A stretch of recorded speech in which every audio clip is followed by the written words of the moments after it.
God.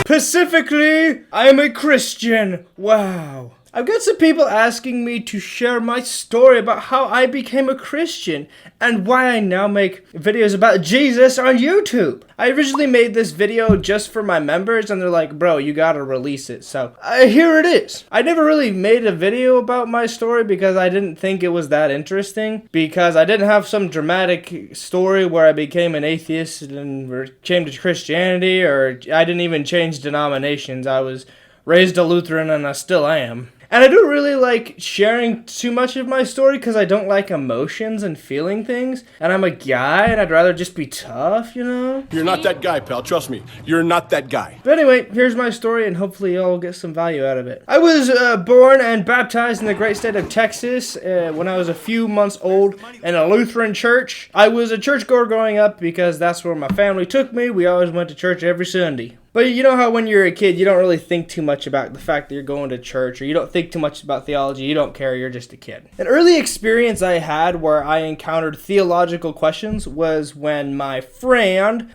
we at the time were maybe 6, 7 years old, and so he was telling me about how he accepted Jesus as his Lord and Savior when he was 4 years old. And when he told me that, I thought it was really cool that he did that. But I also didn't think that I needed to do that it never even crossed my mind that I should do the same. And that kind of corresponds to some theology I like to talk about on the channel today. When I'm asked the question nowadays, why am I a Christian? I think that question is kind of like asking, why do I have parents? And it's like, how could I have existed without parents? God created me first, he called me his own first, and so I'm just a Christian. But like I told my members, if it makes you feel better, I'll tell you I accept Jesus as my Lord and Savior. It's all chill with me. My next kind of interesting theological experience was when I was in middle school, high school, and we had grown up close friends with another family that we met at our Lutheran church where we lived in Oregon at the time. But after a number of years of knowing them, their family one by one decided to convert to Catholicism. And the theological differences, along with some personal conflicts, really drove a stake between our two families, and we ended up completely disassociating from one another. Don't touch me! But my childhood best friend, who was a part of their family, he and we never had any conflict, and the division had nothing to do with us as far as I know. He would try to engage me on conversations about the differences between Catholicism and Lutheranism, and this is when we were middle schoolers, by the way, so at the time I didn't know there was a difference at all. And we came upon this conclusion like you should go where you're spiritually fed, which isn't a conclusion I would stand by today because there is only one piece of truth. When it comes to a given issue, it's either right or wrong, and so maybe the Catholic Church gets some things right and the Lutherans get other things right, but no one of our churches is completely right. And that division between our two families is kind of what inspires me to talk a lot about Catholicism on the channel today, even though I'm not a Catholic, because I think civil and respectful discourse between other denominations is super important, as Jesus commands us to love everyone. But in a lot of cases, Christians can't even get along with other Christians, like Lutherans couldn't get along with Catholics. And if we can't get along with Catholics, who we agree with on like tons of things, then how are we supposed to get along and love the atheists? I have tons of respect for Catholicism, even though I'm not Catholic, and it's a big part of what I talk about on the channel. Then in high school, I was kind of a moral relativist. I didn't think about my Christianity too much. It just wasn't even a major part of how I lived, which is total cringe. Then in 2019, my family decided to move to Ohio, which is also cringe. And that's when my life began to be like total crap. So anyone who's existed the last few years knows that something big comes after 2019, and that's the pandemic. Pandemic comes in, and I've only been living in this state for a few months, and I completely hate it. And then the pandemic comes in, and it's literally impossible to make friends because I can't go out anywhere. Part of the reason we moved to Ohio was for a better church experience, but we ended up getting a worse one than the last church. I was also super passionate about basketball. I was even like dabbling in the idea of like maybe I could play this in college or even go pro someday, which I probably never would have. But I loved basketball, is what I loved to do. And then I got out there for tryouts for the basketball team, and no one passed me the ball, ever. They just didn't like me. I got open, I got rebounds, I put some shots back up when I got rebounds, but no one passed me the ball. So everyone hated me. I even ended up getting 3 part-time jobs along with school when it went remote, and I was still completely bored because there was no work to do, and school was a complete joke for a bunch of public school teachers who had no idea how to teach online. And so that period of my life, I never really doubted the existence of God because I thought atheism was pretty irrational. It never seemed logically coherent to me that atheism would be true. But I had some questions about the goodness of God because it was confusing to me as to why COVID would come in and all this crap would happen to me and yet God still be good. Those seemed like contradicting ideas. And so then I tried to that summer leave Ohio and go back to where I grew up in Oregon, where things were nice. And I decided to stop by and see my grandparents in Arizona. And then I got COVID and literally couldn't leave because I was quarantining, and then my grandpa died. I was ground down into as close to nothing as I could possibly be. And this reminds me of what my pastor preached about a few weeks ago when we were going through the book of Ruth. He was talking about this chick named Naomi who loses her husband and loses her 2 sons. At this point, we lean into our story and we can get a grin because we know that God is getting ready to work. Now that Naomi is nothing.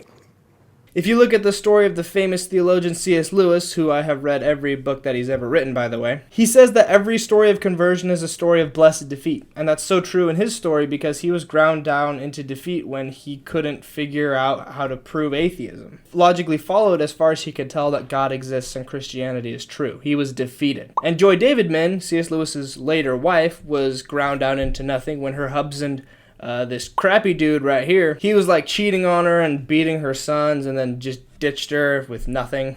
And that's when she says that Jesus came to her. And this grinding down into nothing is an important piece of theology because God's doing it to everyone. And he does this so that you'll realize that there's no amount of you that's going to save you. He's breaking your will to make you realize that your will isn't very good. Your will desires sin, and your will desires what's worse for you. But God's will is what's good for you. And so, after being ground down to nothing, God starts rescuing me out from the pit because he's a legend. One interesting thing is because I complained so much about not having any more friends anymore, it dawned on me that I had 2 best friends that I ignored my whole life in my 2 younger brothers. We started watching movies together at night, and to this day, they're pretty much my 2 best friends. I also, because I spent so much time in solitude during the pandemic, I would literally sit on my bed at night after a shift working at Panera Bread, and I would eat like a whole foot long baguette and mac and cheese and a sandwich, and I'd watch Family Guy and I would play the guitar. I knew nothing when I started, but then God brought a greater good out of all of that solitude because then I was able to use that gift of playing the guitar to play in a church band in Arizona for a little while. I ended up moving back to Texas, so yes, a born and raised Lutheran kid from Texas is still a Lutheran kid in Texas. And around this time I started this YouTube channel. My younger brother and I started it initially as a business idea where we'd make videos for other people. It's day 1 of founding a video production company that's better than Disney. And then we diverged into movie commentaries, and there's still 2 movie commentaries on the channel that do pretty well. My younger brother made one of them. They get thousands of views, and neither of them are monetized, so we haven't made a penny.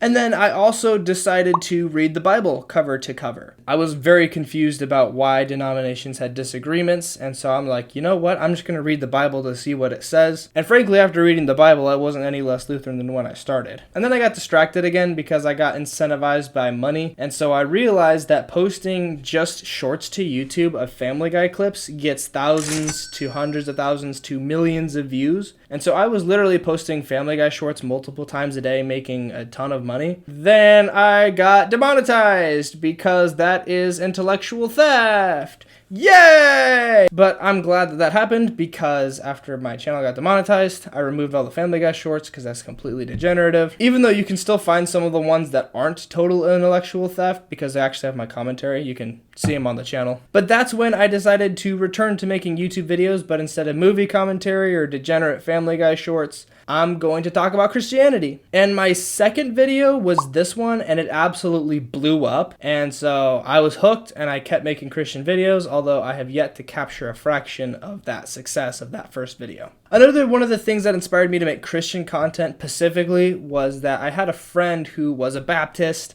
who I had met through my apprenticeship program when I was in my late teens. And I watched him slowly become an atheist. And so a lot of these videos are subtly a loving message to him. And as I was continued to be rescued out of the pit, God brought me my amazing wife, who I married a few months ago. And I'm just going to continue to make YouTube videos. I don't do this full time. I have a full-time job separately. But, whatever direction my career takes me, I'm going to continue to do this. If it's God's will, I'd love to make YouTube videos full-time. I'd love for it to make me enough income to do that. And that's where I'm at right now. That's my mission. If you're enjoying the content, we have literally all of these videos, which are just exclusive for members. The members are amazing. Cam is an amazing member. He's literally donated like 70 pounds so that I can buy this new camera for making even better videos. And Brad and David have been in the Discord for the longest time, just supporting me. And it was their idea for this video to go out to the public. So consider joining our Discord and checking out all these videos when you join. I have it on the lowest possible price tier that YouTube will allow. And bye!